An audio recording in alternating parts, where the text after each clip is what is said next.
Welcome back. And as was mentioned earlier in the show, our first conversation for today is looking at what it means for the government to be able to sign the United Nations Convention on Anti-Corruption and ratify on December 9th, as the government has announced that they will do.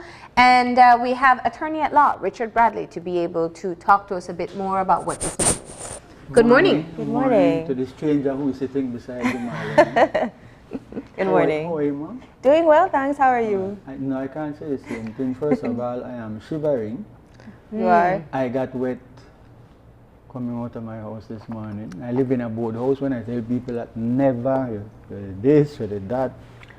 It's all right, it's a rainy season. It is the season, Yeah. no? No, not really. It's Christmas coming. I saw a lot of needle case over the weekend.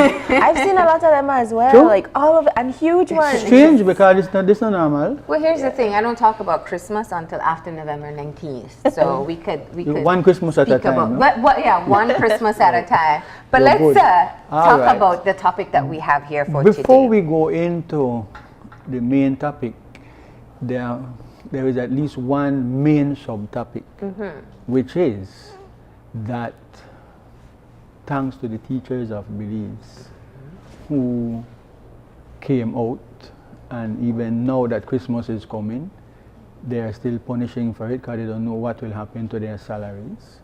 But if they had not come out over the issue that they were entitled to the balance of their salaries increase of 3%, and decided, like I guess just about everybody whom God gave a little bit of brains, that things could be better in the country, and from their perspective, they in fact chalked up 8 issues that they thought was important from their perspective. One of those issues is in fact the call, the request, because they weren't behaving like it was a demand. They were just requesting that the elected government of our country sign the United Nations Anti-Corruption Treaty.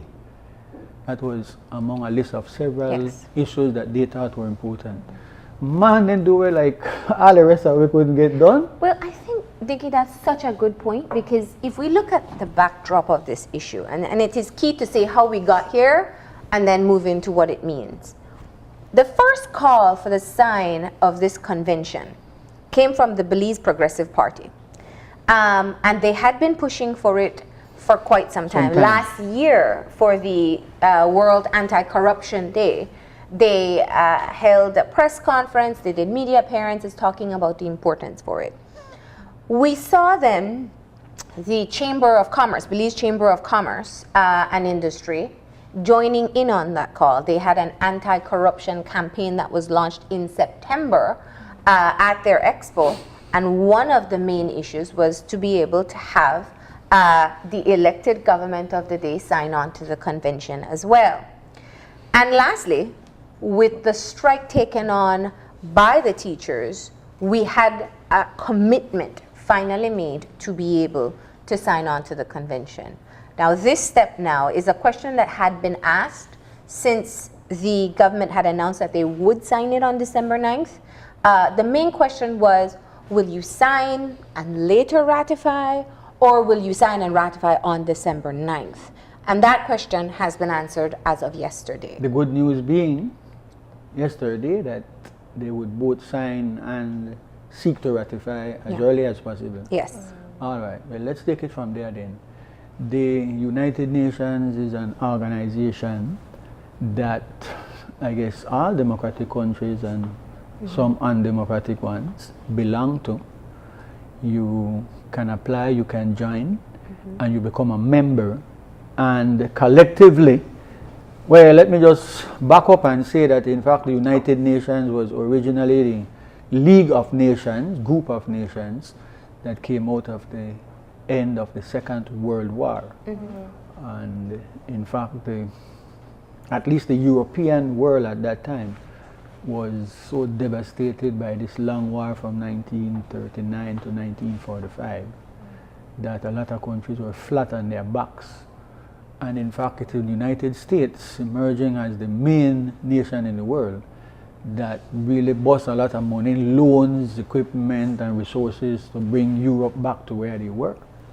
The European nations as we knew them. In fact, one thing that came out of that, which is why Belize is in fact in the United Nations, is that the United Nations membership made up of a lot of countries which had suffered under the rule of most of these European colonial masters, the British, the French, the Germans, all of them, in fact started fighting for their independence. And then there became a United Nations special anti-colonial group that was set in place to see that there was decolonization.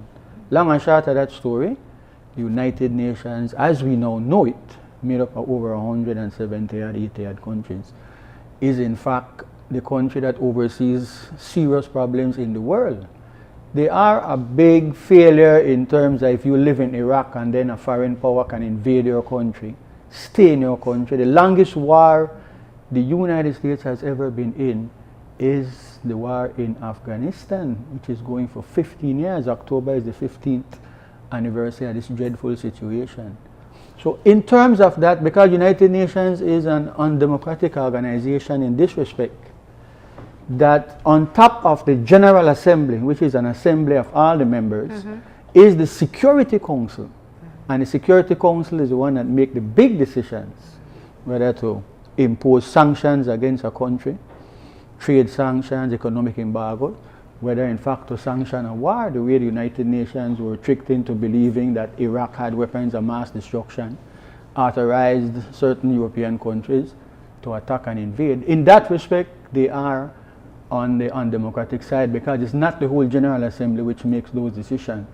And some big countries have emerged in the world which are not represented in the Security Council. I mean, can you imagine Brazil with over 100 million people and an economic superpower does not sit permanently on the United Nations Security Council? Africa, which really is not a country, but 50-odd countries, they have no representation. That's a whole continent with over 1 billion people.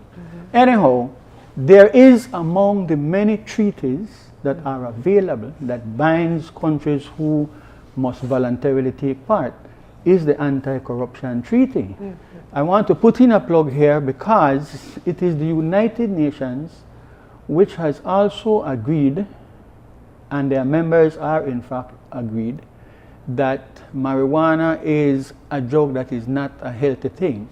And there is a treaty that Belize is part of which we agree that marijuana should be treated as an illegal substance. So I just wanted to link how far the United Nations goes in overseeing the situation. It's helpful to know that they're concerned about the puppies that give you heroin, about cocaine, about other things. Okay. All right. So my understanding is sometime around 2003, the treaty, the convention from the United Nations, after many years of work, these things take a long time, that since 2003, this treaty has been available to countries who want, in fact, to sign on, become a part of the world community of nations in fighting what has been recognized and accepted that this is one of the scourges on societies.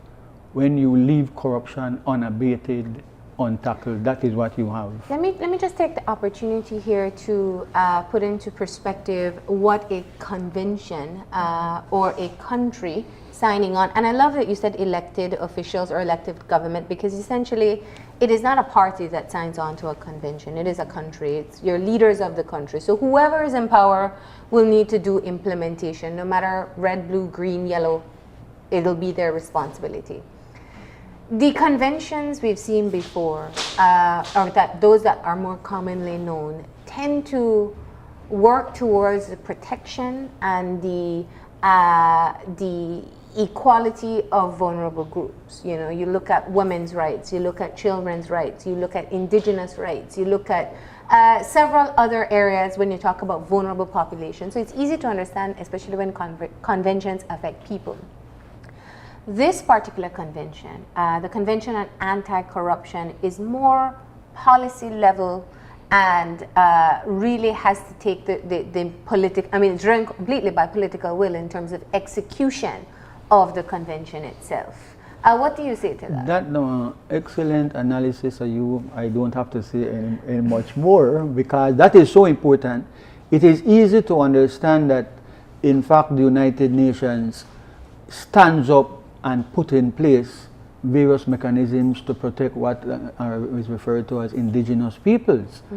Like, in fact, a man most certain, maybe I was dreaming early this morning, I went to sleep very late, but I'm sure somewhere I heard that the outgoing president of the United States of America, Barack Obama, has spoken in relation to the pipeline that is going through North Dakota, which is passing into what is referred to as the Native Americans in America. I think for Belizeans who grew up on cowboy and Indian movies, some of which are still on television, the so-called Red Indians, they are standing up because it's not, I'm not sure if it's ancestral grounds, but it is an important area where the water is crucial. They're worried about the water safety. About the water system. And I mean, a decision has just been made this week to take legal action against the security officers who unleashed German Shepherd dogs and the protesters, peaceful protesters. You saw the dogs with blood in their mouth and their tongues and so on.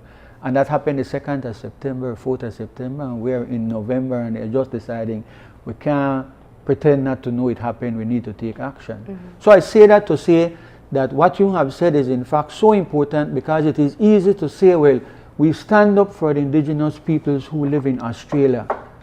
We stand up for all the indigenous peoples who were here long before Europeans came, whether they're Incas, whether they're Mayas, whether whatever ethnicity and so on. I think in fact, and I stand corrected, that our Guyanabo people have had their language and their culture recognized worldwide as something to be special heritage, the way they say the reef. So it's not just that they...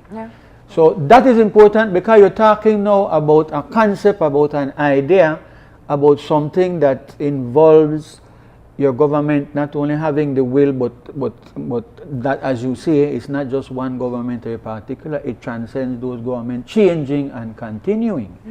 So yes, it's a concept that there is something called corruption, by which persons, organizations enrich themselves at the expense of the rest of the society. And girl, we couldn't pick a better time than to discuss this, because we understand, and I better say it's an allegation, it's more than that, that in fact no other than the Deputy Prime Minister of our country has been fingered as being involved in a scheme in which large sums of monies have gone to individuals. Those monies are public monies. That the public money... Deputy. Yeah, the former Farmer, that's so important. Yes, Patrick, not Patrick Farmer. Yes. Yeah, well, that's so important because that's a good example. The public is paying $400,000 for one piece of land, which it need not have paid $1. What does that do in our small society? School just opened in September. I saw yesterday morning, I you know, like by the time the image had really sunk in, the girl had already passed, but there's this girl on a bicycle, and has presumably her baby on the bar of the bicycle. A woman is riding a man's bike, the world has changed, and the little baby is holding on to the handle, and the mommy is over that. And then when I really look good, there's a smaller little baby on the bar, hanging on to presumably her little sister, and all three of them are in the traffic maneuvering, and I'm almost certain they're heading to school yesterday morning. So what is the situation? There are in our country at least some 40 odd to 50% of persons who are officially under the poverty line. That is an awesome piece of statistics for us. And then you have school opening, and we now know that in fact of those who graduate out of primary school, which is what exactly this is, primary, just the first level, just an attempt for you to learn to read and write and arithmetic your way through the society. Not everybody finished primary school in Belize. But even as sad is that more than half of those who are finishing primary school or should have finished primary school don't go to high school. Why? Primarily because their parents or guardians cannot afford. So on the one hand, you take $400,000 for a piece of land which you need not have spent $1. You deprive those children, the future of our country, from getting an education. Just imagine where $400,000 would go, and that's not the biggest one. On the front page of the Mandala, a land for $6,000. Government money spent $1 million on that land. And more of those things are coming out. So it's one example. And I think what you're saying is absolutely important in terms of there are, no matter what legal procedures take place after, clear and blatant cases of corruption in this country. And there have been past, beyond this particular administration, it has been something that almost the Belizean public has become accustomed to. Oh, nothing will happen to them. There won't be any consequences. That's just how it works. A convention, and this is why the push for the convention was so important. You know, some would speculate that perhaps no government would want to sign on to it because it may, if implemented as it should, will tie their hands from being able to dip into the cookie jar the way we have seen take place before. Now, and that's really where I want to get at. Does signing a convention change all these alleged or blatant or obvious incidents of corruption that we see, where public funds that should go to the public, that is contributed by the public and should come back to the public, will signing a convention and ratifying it, how will it change this culture that we have seen for so long within our young nation? You have raised the conversation that needs to take place now. We missed that conversation in the heat of the battle in terms of BPP and the chamber coming out publicly for this matter. But we as a people, because we are young as a nation, we're young, we are very naive. We are now with 50% of the population poor. We are struggling just to survive. We don't have the time to deal with these matters.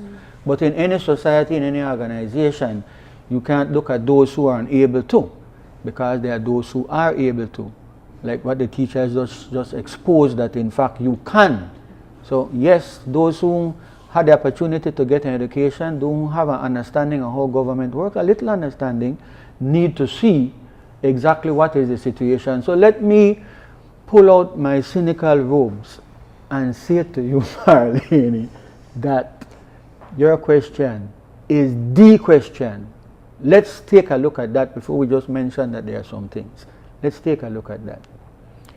Let us say that thanks to Hugo Chavez, our country got a special deal. We all know it as the Petro-Carib funds, in which when he sends oil to our country, as he did to many other Caribbean countries, he did not say, pay me up front like everybody else. No, the oil will come to you.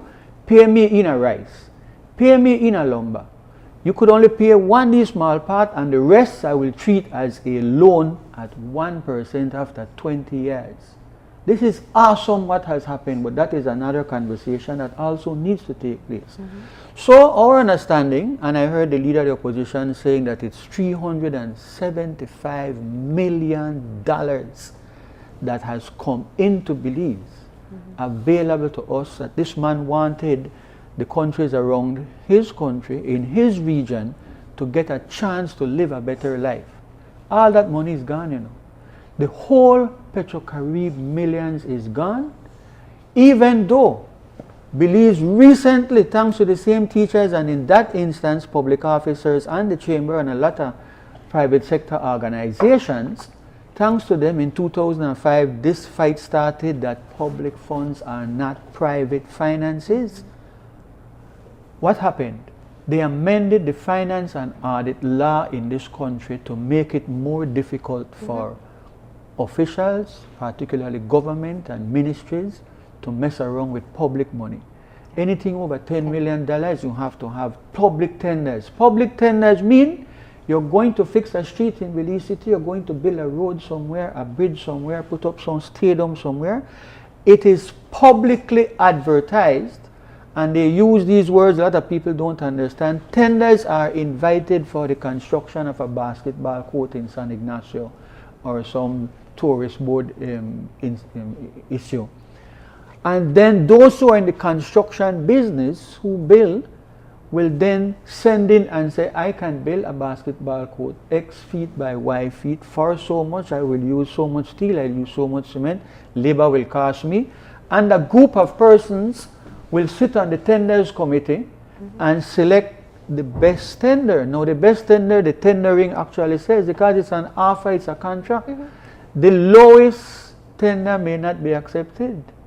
Because you could say, well, I want to use less steel or inferior steel or whatever. I don't mean so because you put in lower than somebody, you get it. They will look at all the factors. The point is that the public is involved in knowing how money will be spent to build a basketball court, a street, a road, a bridge, whatever.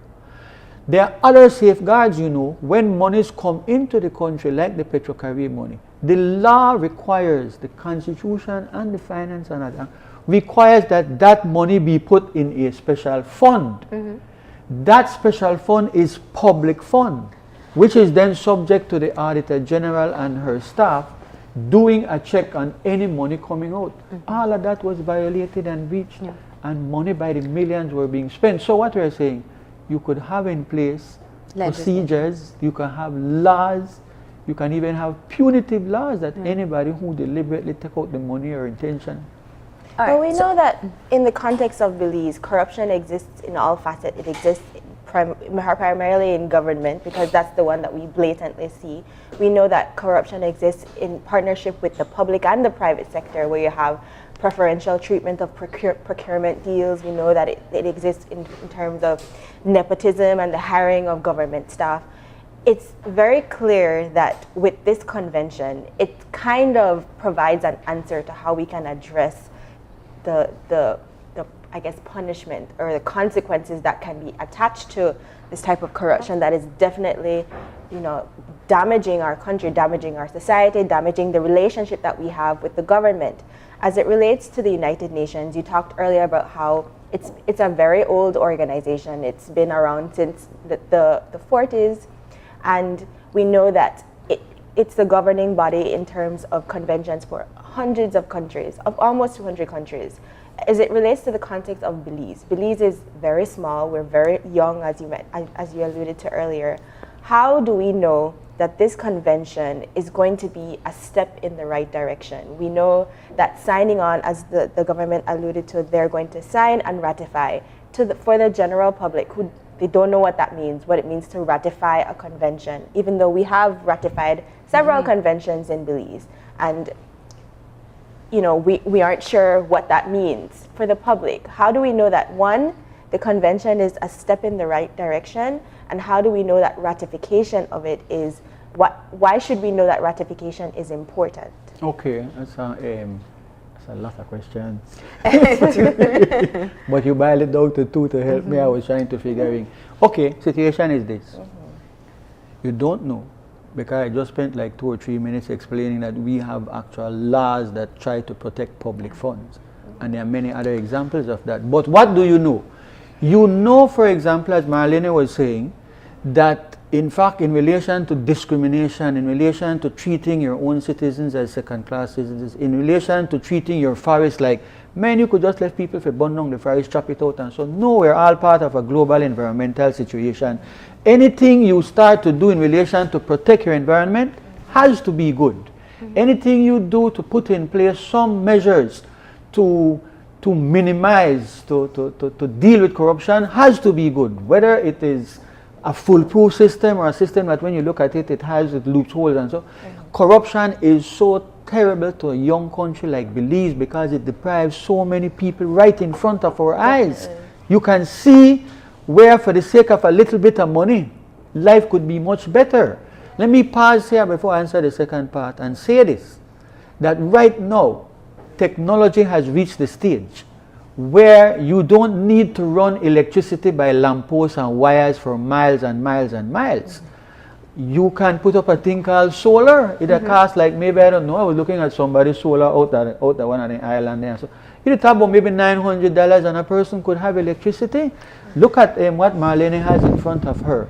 This magic box that I personally don't fully understand yet. I know how to go on the internet. And you have what? But what? Listen, access to everybody in Belize should have internet and should have a computer, because that is the way how our young generation will skip that long, arduous process. Yeah. So, anything you do to fight against corruption, to put in measures that makes it more difficult for public plus private people to get their hands on monies that are not theirs, has to be a good start. That has, We know it's a good start, but Yes. in terms of the convention itself, what are some of the parts of the convention, the mechanisms in That place can give us hope. Yes, exactly. I can't remember, I think that Eddie Grant sing a song out of Guyana and he hope guy. Only if you sing it, then you can mention it. Well, let me try. Chance, maybe. Give me hope, Joanna, when racism was big in Johannesburg in South Africa. The hope is that, and the feeling has to be, and this is why I'm glad that Marlene referred to the fact that BPP was basically the pioneers in this matter, because when you listen to both of them, VIP and BP, when you listen to these small parties, these small third parties, they speak with passion. They speak like men, they are committed. You know, I juxtapose, well, I use juxtapose, sorry. You make a contrast between how I see Luke Palacio, the leader of the teachers union, and how he talk. He's solid. You know, we all talk differently. See how Marlene talk and how you talk, how you gesticulate, how you do it. You know, you're getting involved in what you're saying. Luke Palacio, the man who could play poker. You can't tell if he have the hand or he don't have the hand. But he's a solid person who has shown leadership. Likewise, the people who are speaking in BPP and VIP, they're so committed to issues. They feel so strongly that Belize has to do certain things. They're like a voice crying aloud in the wilderness. But they know, as I would want to tell you, that we have to make our people know, anything Belize does to fight against corruption has to be a step in the right direction. Yeah. It is not that, well, you sign and you ratify and then all things bright and beautiful. No, that is only the formalities. Yeah. Signing is because it is a treaty. Each country has to sign on to the treaty, which is saying to our United Nations brother and sister countries, we are part of this. We believe that this is something good. Yeah. Actually, you know, young Belize shouldn't have to have signed on to it. We should have had good, decent people in government who will not thief the money, who will not try to find a way to give their family a job that they don't advertise and put it through the correct legal process and so on. But that is not true. The world don't be like that. Yeah. And you know, there's several elements. I'm quickly running out of time, so I just wanted to touch on a couple of things. One of the I think the positive aspects of signing on to a convention like this, from my perspective, is the option of an overseeing body. Now, it is dependent, of course, on the information that is submitted from the country itself. But what it changes in terms of what's currently in place in our country is we do have mechanisms. We have the Integrity Commission, the Public Accounts Committee, we have a Senate that should have, we don't have them. Yeah, these are things that exist on paper. Good. But what it is it's kind of overseeing your own self, what we see at this point in time, and we've seen how the processes have been stalled.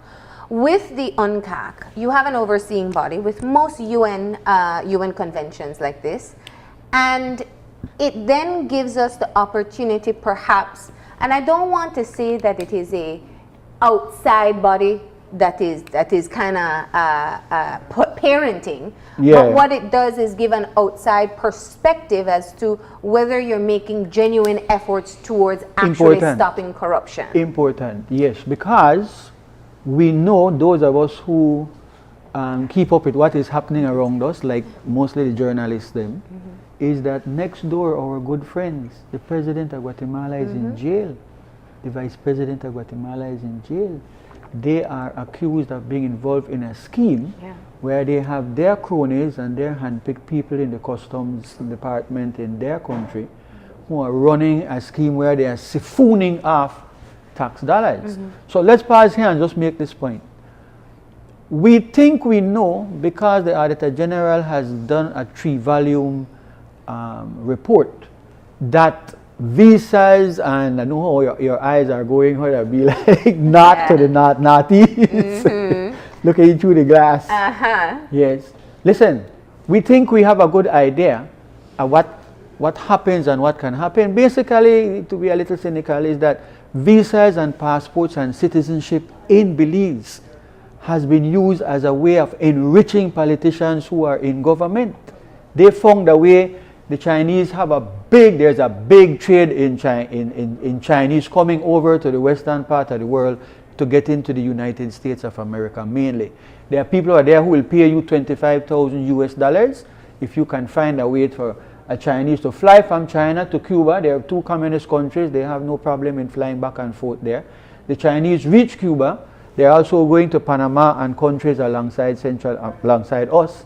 And then some of them come to Belize. Others go from there straight into America if they have to scunge up in a barrel, if they have to get underneath one vehicle, if they have to do all kind of things, because America is still the land of milk and honey. Point is, there is going to be corruption because it is part of human nature. Yeah. You can't put coconut trash front of one rat and think that he's going to walk away. He like coconut trash, he want to eat it. In our society, I need to say this because you said time is running out. I want to say something. You see, there was a time in this small little country of ours where you go to church Sunday morning, by and large, no care how you're poor, they used to have on clothes they call you Sunday best. So even as we went to school barefoot, on Sunday there was at least one shoes were passable where you could go to church, because church was crucial. That's what our older generation taught. They were so strict in the afternoon after dinner, and you done play your marble or raise your kite or whatever, you go to Sunday school. Those things have one important role to play in any society. Where you believe in a God, you don't believe in, or you want Allah, or you want Jehovah, or Yahweh. Yeah. What you believe is important. That has been fading away. People don't got time for that. People don't believe in that. Then they watch television. They're doing other things. They're struggling, trying to survive. So, in fact, it is human nature. It is human nature to be weak, to give in to temptation. If there are easy opportunities, and when there's opportunities, even when it's not easy, they're in human ingenuity. They are finding a way to do it. The way they find with lands in Belize, they're finding lands. If you are in the power position to change do it, things, you will. make it easy. Yes, that is important. I have a question, and I don't want to lose the opportunity to cover it, because one of the aspects of the UNCAC is asset recovery. And it's asset recovery, yes, and forfeiture and so on. Is, I think for me, it's good, and primarily it's very good. We want to be able to recover assets that should not have been able to, like the land scams that we see coming out, the immigration scams that we see coming out. Everybody says it, why can't we get that money back? There are mechanisms under the UNCAC that may be possible. Yes. My question is, because you're better at understanding this legal language, how does, once a country move into the implementation of the convention, how do they balance out stopping the corruption or mitigating the opportunities for government corruption? How do they move towards that without just doing, because I think one of the things that we have seen so often when governments change power is that there's just a witch hunt.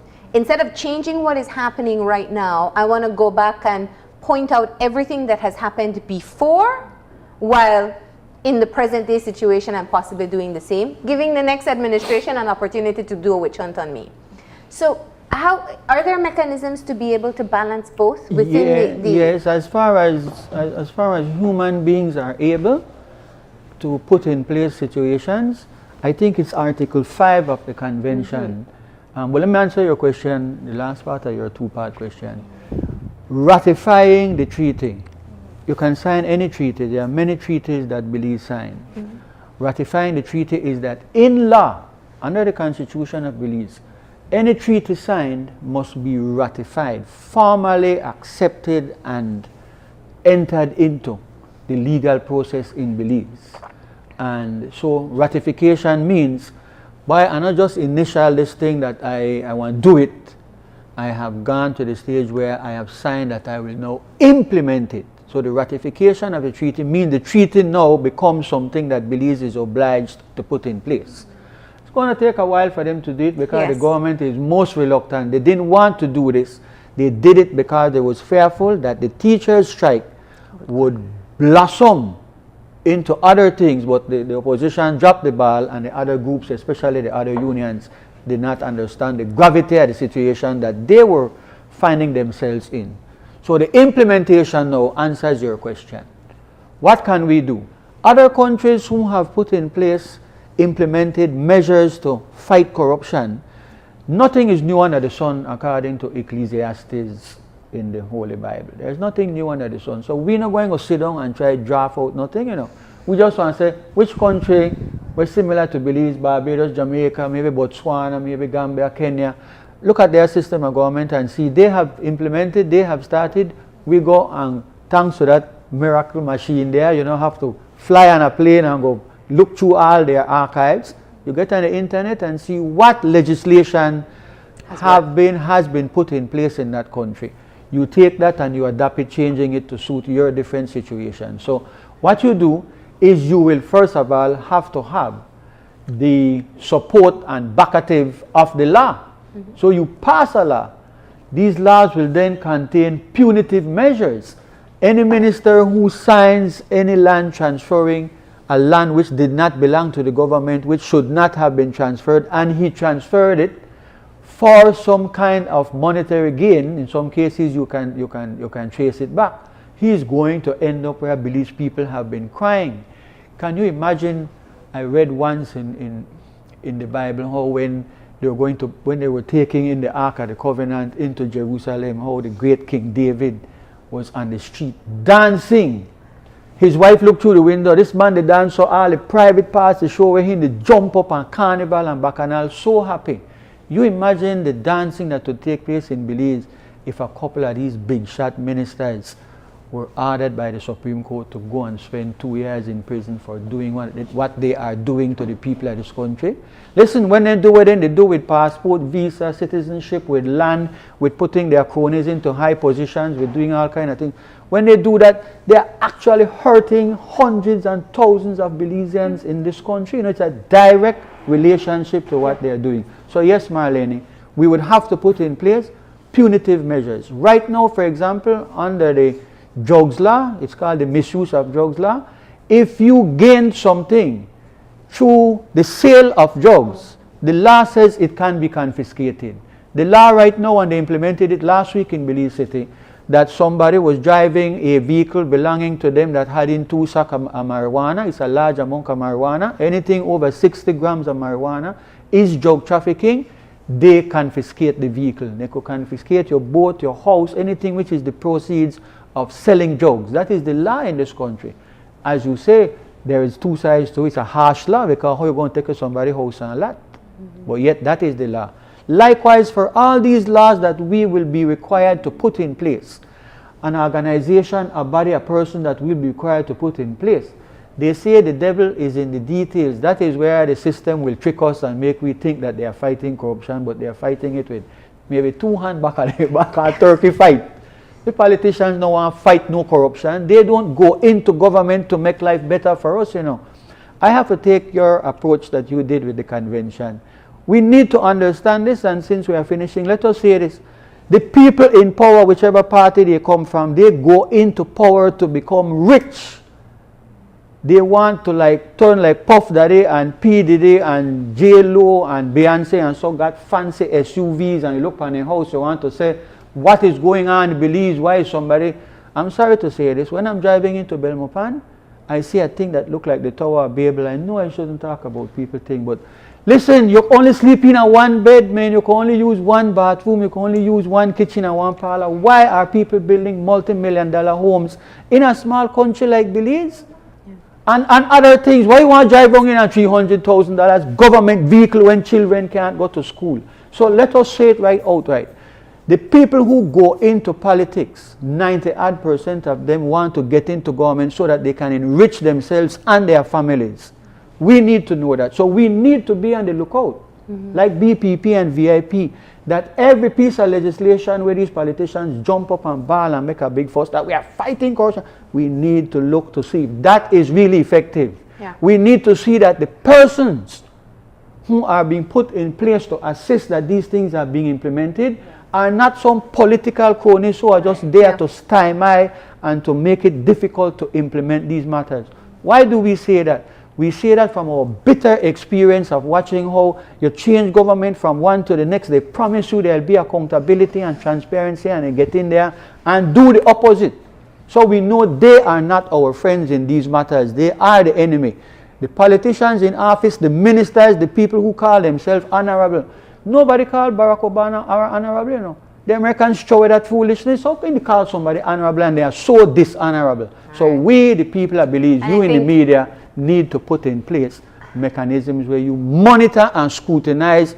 And when you see a stupid piece of legislation come out, which will call for all kind of things which will never going to happen, we need to say that. And I think that that's a great closing point. So ultimately, while it is a step in the right direction, there is a role that needs to be played by civil society and the public to ensure that it's not just superficial changes that are taking place, right? Thank you for joining us once again. Always a great conversation. What I send the bill to? All right. We're going to go ahead and take a break. When we come back, we'll be talking about the upcoming Ride Out Diabetes. We'll have representatives of the BCVI and the Belize Diabetes Association to talk about how you can get involved. So stay tuned.